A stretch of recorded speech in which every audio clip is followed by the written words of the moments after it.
জানাজার সালাতে সূরা ফাতিহা পড়তে হবে কিনা?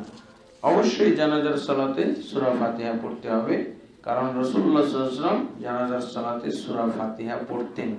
আর রাসূলুল্লাহ সাল্লাল্লাহু আলাইহি ওয়াসাল্লাম বলছেন কি, তোমরা আমার সুন্নাত আঁকড়ে ধরো, আমার সুন্নাতকে আঁকড়ে ধরো। তো রাসূল সাল্লাল্লাহু আলাইহি ওয়াসাল্লামের সুন্নাত আঁকড়ে ধরতে হলে, রাসূলুল্লাহ সাল্লাল্লাহু আলাইহি ওয়াসাল্লামের পদ্ধতি আঁকড়ে ধরতে হলে তো সূরা ফাতিহা পড়তে হবে। আল্লাহ রাসূল পড়েছেন, আমি পড়বো না কেন? সহিহ বুখারীতে পাওয়া যায়, ইবনে আব্বাস রাদিয়াল্লাহু থেকে বর্ণিত, তিনি বলছেন তিনি একদিন নিজেই সূরা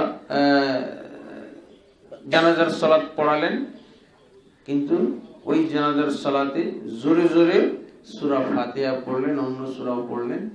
এরপরে তিনি বললেন যে আমি এই জন্য আজকে জোরে জোরে সূরা ফাতিহা পড়লাম, যাতে তোমরা জানতে পারো যে এটা রাসূলের সুন্নাত, রাসূলের পন্থা পদ্ধতি। তাহলে আমরা কিভাবে ছাড়বো? আল্লাহ রাসূল পড়লেন, সাহাবী পড়লেন, আর আমি পড়ি না, কিসের বলে? ওই হাদিসটা দেখাইতে হবে। জানাজাতে সূরা ফাতিহা লাগবে না, এই হাদিস কোথায় আছে? সারা বাংলাদেশের মৌলবী মুফতিরা একত্র হয়ে এরকম দেখাইতে পারবে না। অথচ আরেকটা জিনিস দেখাইতে পারবে না, সেটা তারা আমল করে। এটা দেখে সূরা ফাতিহা পড়া, এটা হাদিসে আছে, সহিহ বুখারী এবং অন্যান্য হাদিসগুলো, অথচ এটা আমল করে না।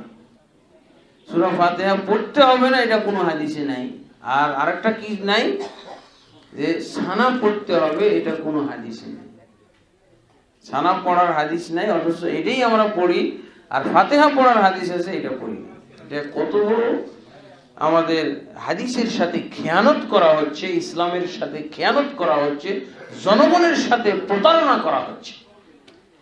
এসব আলেমরা অবশ্যই জনগণের সাথে প্রতারণাকারী, আর কিচ্ছু বলা যায় না। হাদিসে আছে যেটা, ওটা তারা বলছে না, ওটা তারা করাচ্ছে না, ওটা তারা আমলে আনছে না। আর যেটা হাদিসে নাই ওটা করাচ্ছে। কিসের থেকে সুযোগটা পেল এই হুজুর? আপনি নিজেও হাদিস পড়েন না। এই জন্য আমরা যদি সবাই এভাবে হাদিস পড়ি, এই জন্য ওনারা হাদিস পড়তেও নিষেধ করেন, কারণ এই ফতোয়াগুলো তখন চলবে না, ফতোয়াগুলো চলবে না। কোরআন হাদিস পড়তে নিষেধ করে এরকম নরাধম হুজুর আমাদের এই বাংলার মাটিতে পাওয়া যায়। ওরা বলে কোরআন হাদিস পড়বেন না, বিভ্রান্ত হয়ে যাবে। 17 রকমের এলেম লাগবে। হ্যাঁ, নাউজুবিল্লাহ। তো অবশ্যই 17 রকমের এলেম লাগবে। এটা কে বললো? আল্লাহ রাসূল বলছেন, বাল্লিগু আন্নী ওয়ালাউ আয়া, একটি আয়াতও জানলে প্রচার করো। তাহলে একটা আয়াত প্রচার করতে আমার 17টা লাগবে? এটা অবশ্যই অন্যায় কথা, এটা অবশ্যই অপরাধমূলক কথা, এটা অবশ্যই কোরআন এবং হাদিসের মাঝে, মুসলমানদের এবং কোরআন হাদিসের মাঝে আর সৃষ্টি করার কথা, তার ফাঁকিবাজি, ভৌতাবাজি এবং তার প্রতারণা বুঝতে না দেওয়ার জন্য এইসব কথাবার্তা বলে। আমার ইসলাম ধর্মকে এই হিন্দু ধর্ম ঠাকুরি ধর্মে পরিণত করার একটা পায়তারা। সবারই অধিকার আছে, প্রত্যেকেই পড়তে পারে। একজন 1 পাস 5 পাস এরাও কোরআন সুন্নাহ পড়তে পারে। এবং আমরা দেখেছি হুজুরের চেয়ে বেশি অভিজ্ঞ একজন 5 পাসকে দেখেছি, একজন দাখিল পাসকে দেখেছি। আমাদের মুফতির চাইতে অনেক অনেক দূর এগিয়ে গেছে কোরআন সুন্নাহর জ্ঞানে। এটা এগিয়ে যেতে পারে। আপনারা প্রতিযোগিতায় নামেন।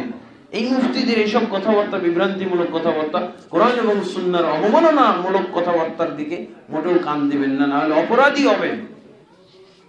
আল্লাহ আমাদেরকে তৌফিক দান করুন।